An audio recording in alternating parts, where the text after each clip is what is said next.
HBO has released yet another trailer for The Last of Us drama. The 2023 series will be based on Naughty Dog's award-winning video game from 2013. Nonetheless, Sony and Naughty Dog would benefit greatly from releasing The Last of Us Part 1 for PC alongside the HBO drama series. How is the PC version planned, and what do we know about The Last of Us Part 3's plot? Let's wait and see. To begin with, The Last of Us is already planned for PC. When Naughty Dog announced a definitive version of The Last of Us Part 1, the developers stated that the title would first be released on the PlayStation 5 before being ported onto the PC. The remaster would include improved graphics, gameplay elements, and accessibility features. The Last of Us was released in June 2013 as a PlayStation 3 exclusive, whereas The Last of Us Part 2 was released in June 2020 as a PlayStation 4 exclusive. According to Naughty Dog, the reason for making The Last of Us Part 1 was so that players could play both the first and second games without too many graphical or technical differences. When The Last of Us Part 1 was released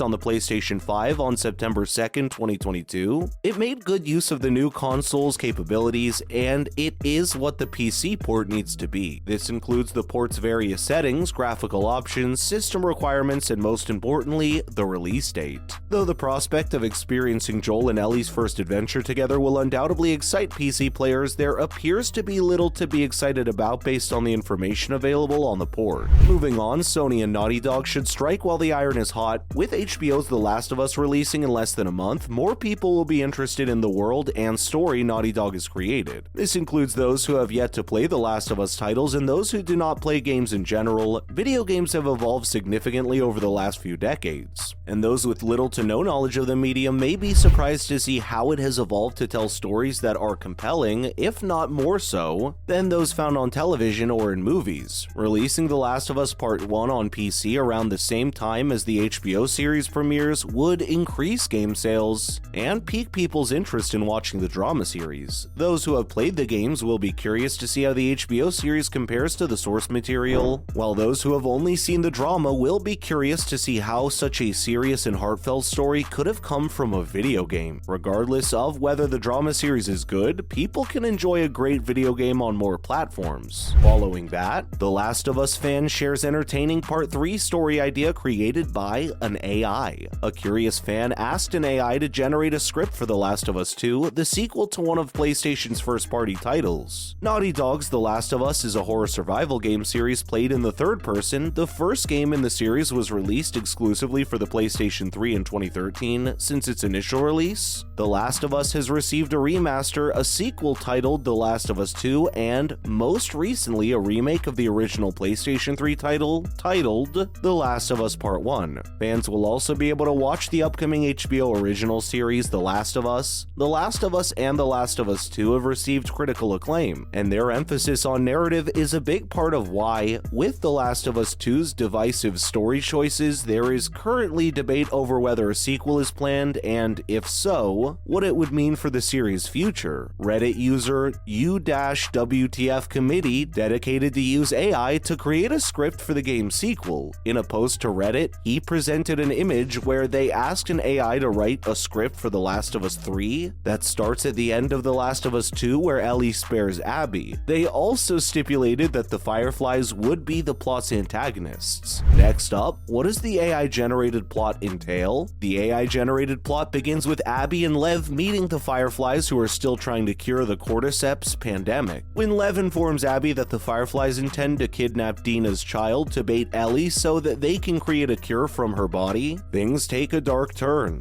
Lev persuades Abby that they must stop the Fireflies, and the two set out to protect Ellie from their attack. Abby is killed during the process and delivers a heartfelt monologue to Ellie about her regrets for killing Joel in The Last of Us 2. After Abby dies, Lev and some other Seraphite survivors devise a cure without sacrificing anyone. Fellow Redditors immediately made jokes about the writing's quality, particularly the dialogue. According to one user, the story reads as if the people who hated the story for The Last of Us 2 wrote it. Outside of the dialogue, another user expressed interest in the sequel being about forgiveness. There have been no official announcements for The Last of Us 3, but Naughty Dog is currently working on a multiplayer game set in the same universe. Moving Moving on, A Grim Tale of Two Brothers. When Joel or Tommy talk about the time they spent surviving together, they look at it with disgust and disdain. Joel tells Ellie that he used to be a hunter who tortured, tricked, and killed innocent people for their belongings so that he could survive. This is how he learned about the ruse a group of hunters was pulling on him and Ellie. As for Tommy, players see him talking to Joel about how he still has nightmares from the years he and Joel spent surviving. Alluding to the unspeakable things they did, Tommy's guilt and disgust with Joel's way of life drove him to leave Joel and join the Fireflies. Even that relationship didn't last, as players see Tommy abandon the Fireflies in The Last of Us to run a community in Jackson, Wyoming. An interquel could allow players to see and experience what Joel and Tommy went through during these tumultuous years. Joel must have been traumatized by Sarah's death to adopt such a brutal way of life, and Tommy, out of familial loyalty and pity for Joel's situation, could easily have followed Joel down his dark path. The early years of the Cordyceps breakout can easily be seen as a time of unrest, with people attempting to make sense of what was happening and adapt to the situation. While seeing younger versions of old characters like Tess and Marlene would be nice, this leaves room for Naughty Dog to introduce new characters who influence the protagonists. Following that, in the prime of their middle-aged lives, because their interquel will feature younger versions of Joel and Tommy, both characters should be able to perform more physical tasks. Joel's size will never allow him to squeeze through the tight spaces Ellie can in The Last of Us Part 2, but he can sprint faster and deal with more enemies on his own. The game can depict Joel's transformation from a reluctant survivor to a ruthless hunter, as his techniques change to become more brutal. He was the muscle in his and Tess's smuggling business after all. As with all The Last of Us games, partnerships and dialogue play a direct role in gameplay. Being a little younger than Joel, Tommy can team up with him to pull off some brotherly team-based tactics. Tommy's fondness for rifles may enable him to provide Joel with long-range support as he moves in for stealthy attacks. He could also provide close-range support by stalking around cover and eliminating opponents. Naughty Dog could emphasize Joel and Tommy's relationship as brothers by allowing players to give simple commands to the AI. Moving on, Abby acts as The Last of Us 2's model for change. As a game, The Last of Us Part 2 has neither strong protagonists nor likable supporting cast members. Instead, as the story progresses, violence and vengeance take center stage. With good and evil becoming increasingly ambiguous, the game's plot was set in motion by the murder of Joel, but the subsequent events stem entirely from the playable characters' intricate interpersonal relationships and personality quirks. Due to familiarity, having taken control of Ellie in the first game, and having witnessed her growth and development throughout the series, players tend to take Ellie's side. Abby's murder of Joel is the primary reason they side with Ellie. This sets in motion a cycle of violence and retaliation in which no one benefits and everyone involved must find a way to cope with the consequences of their actions and the actions of others. The Last of Us 2 features a complex world with many competing groups. Still, it also tries to explain why sectarianism is at the heart of the aforementioned negative feedback loops and why players shouldn't adopt a us versus them mentality. That's why Naughty Dog made The Last of Us Part 2 a game that lets players experience Ellie's and Abby's perspectives. Finally, switches of The Last of Us Part 2. The Last of Us Part 2 features one of the most fascinating viewpoint switches in gaming history by having players take control of Ellie for the first half of the game before switching them to Abby for the second half. Here, the game delves into the life of this complex character Abby, who is also a victim of the functionalist mindset for a significant portion of The Last of Us Part 2. Because of what happens next, one of the people she cares about most, Owen, decides he no longer wants to fight the Sephirites, which alters her perspective. In the end, Abby is the one who is saved from certain death by Yara and Lev, two Sephirites, and this event causes her to abandon her previous factionalism. Abby develops deep feelings for Lev and begins to prioritize him and a small group of others over her original allegiance to the Washington Liberation Front. Lev kills his mother by accident and Yara sacrifices herself for him, but everyone Abby and Lev ultimately care about dies. Abby and her friends, including Owen, get separated. In the first half of the game, Abby's friends are eliminated by Ellie and her team, illustrating how one's biases can lead one to rationalize otherwise irrational behavior. Well, that marks the end of our video for today, my friends. We hope you enjoyed it. On your way out, please make sure to hit that subscribe button. Also, don't forget to like while you're down there and let us know in the comments what you thought of the video. Thank you so much for watching. We'll see you in the next one.